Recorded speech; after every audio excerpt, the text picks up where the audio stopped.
orillas del río Usumacinta, en el municipio de Ocosingo, en Chiapas, se encuentra una antigua ciudad maya, Yaxchilán, una joya histórica y arquitectónica que envuelve el misticismo de nuestros antepasados y sus increíbles dotes constructivas. Yaxchilán, desde que se empezó a explorar, fue un sitio que realmente era inaccesible, ¿no?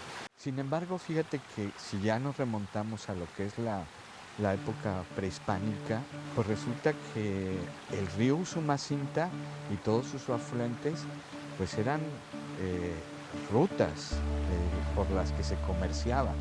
Y obviamente esto pues genera también conflictos entre las diferentes potencias que existen en la región, ¿no? Porque sobre todo Piedras Negras y Yaxchilán podríamos llamarlos como sitios hermanos, pero que siempre estuvieron en conflicto, ¿no? Porque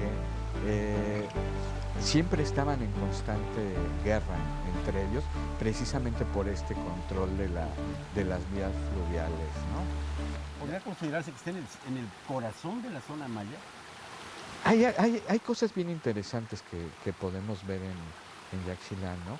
Aquí, aparte de su arquitectura, lo que nos vamos a encontrar son sus relieves grabados en la piedra, ¿no? Y es bien interesante, ¿no? Porque, como platicábamos hace rato, pero nos falta hablar de otro aspecto que también está representado en la iconografía de estos monumentos labrados, ¿no? Que es el aspecto del culto. Claro. ¿Sí? En Yaxchilán, sobre todo, se encuentra una escena que se repite muchísimo. Es un autosacrificio al que ahora se le ha llamado la visión serpiente.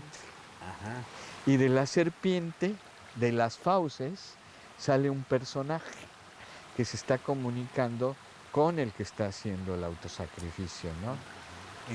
Y me decías además que pues, fue uno de los estudios insignia en términos de la epigrafía que terminó por descifrar los glifos mayas, ¿no?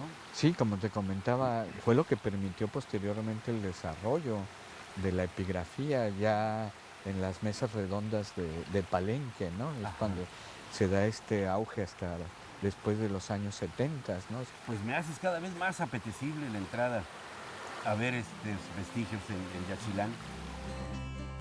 La plática con Miguel Ángel trae a la luz significados antes ocultos.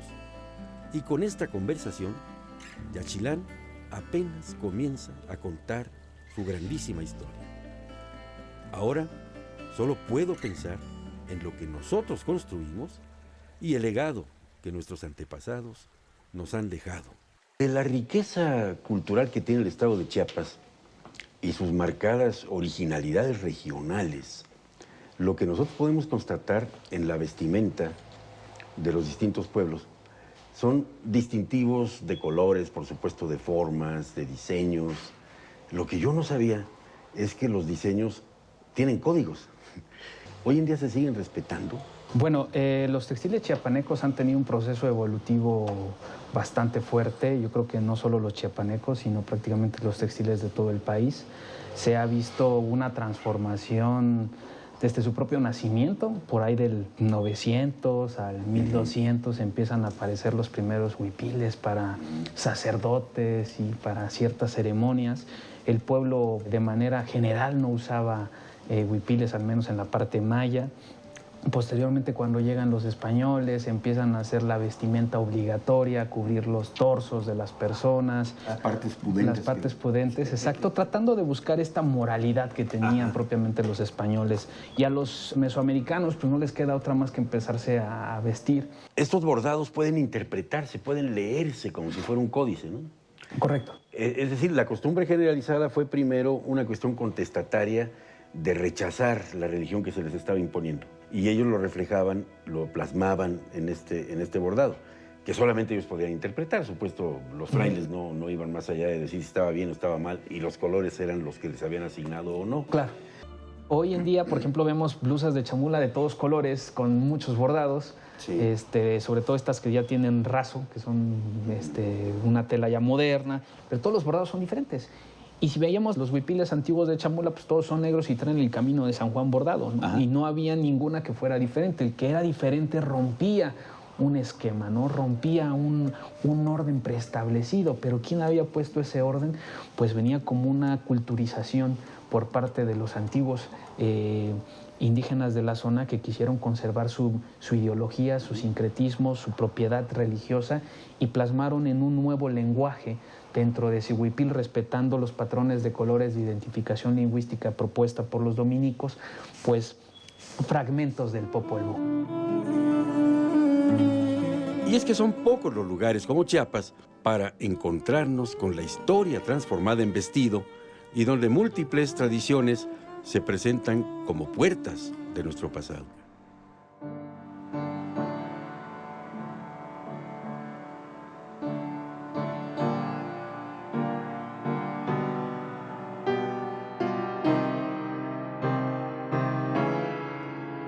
Entonces es como si fuera un concierto a 4 manos en piano o una pintura a 4 pinceles, según como la veas, ¿no? Cada uno aportó su arte, por tu parte la cuestión plástica de las pinturas, sus reflejos, y al oír los acordes, no necesitaba ninguna explicación uno. La mejor referencia del arte que a veces yo quiero pensar que debe trabajarse mucho es ese que ha logrado la iglesia, por decir. 5 sentidos en un solo espacio, porque hasta la hostia debe tener el sabor de algo, ¿no? Entonces, claro. El hecho de haber escuchado la misa, la música, el órgano, conforma estos 5 sentidos, y yo creo que si intentamos reconstruir o seguir con este tipo de cosas, la gente puede sentir las obras.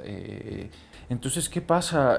Armonizas tus sentidos, ¿no? Entonces, música, experiencia, viaje, vivencia, ya lo plasmas ahí, ya resulta una obra pues demasiado compleja para ser representativa, ¿no? Sí, es que tenemos el gran potencial en esta época del acceso a la información, y eso tiene que ser un arma poderosísima para poder mantener ciertas esencias humanas de la historia. Por ejemplo, ahora que estoy trabajando las 4 estaciones de Vivaldi, pues cualquiera podríamos pensar en 4 árboles, pero ¿qué pasa cuando investigamos la vida de Vivaldi? Cuando investigamos Venecia, cuando investigamos por qué se hizo la música, cuando escuchamos la música, cuando nos escuchamos a nosotros mismos y fusionamos todo, tenemos unas nuevas estaciones de Vivaldi. Yo, si no hubiera investigado, nunca hubiera imaginado que las mujeres eran las que tocaban la música de Vivaldi, no hombres. Y hubiera sido un error muy grande haber representado a hombres empelucados tocando cuando eran mujeres huérfanas. Eso no lo sabía, ¿no? Y en el claustro nadie las podía ver. Entonces, ¿por qué poner entonces hojas y no mujeres tocando desde arriba? Esas son las estaciones de Vivaldi. ¿Qué pasa?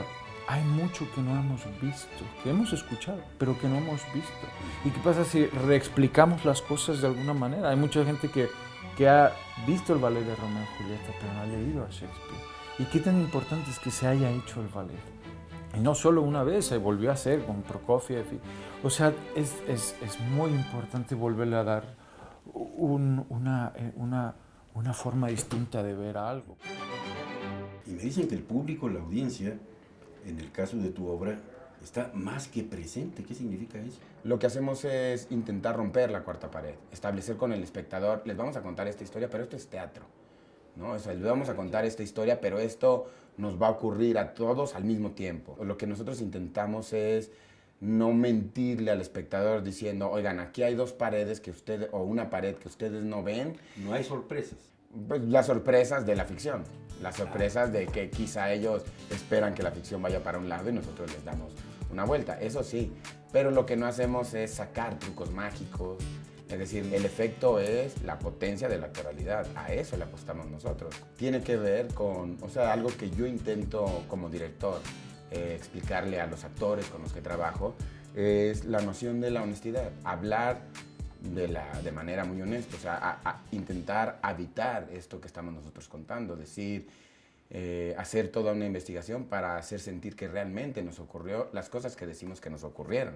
Lo demás se da justo lo que decías, en complicidad con el espectador. Si nosotros hablamos de manera honesta al espectador, lo que ellos sienten es, ahí está, yo no conozco a este tipo, pero se comporta igual que este tío, que este abuelo, que este padre, que este señor que yo ya tengo en mi bagaje y lo siento muy cercano, y a ella la siento como esta tía o como esta abuela, a quien también siento ya como muy cercano. Pero hay muchas de las cosas que yo escribo que terminamos de descubrirlas en la puesta en escena. Ya que las probamos en escena, es cuando decimos, sí, así son y así es como tendrían que ser contadas, ¿no? Y qué es lo que creo que el arte teatral tendría que intentar es hacer de esto un momento vivo.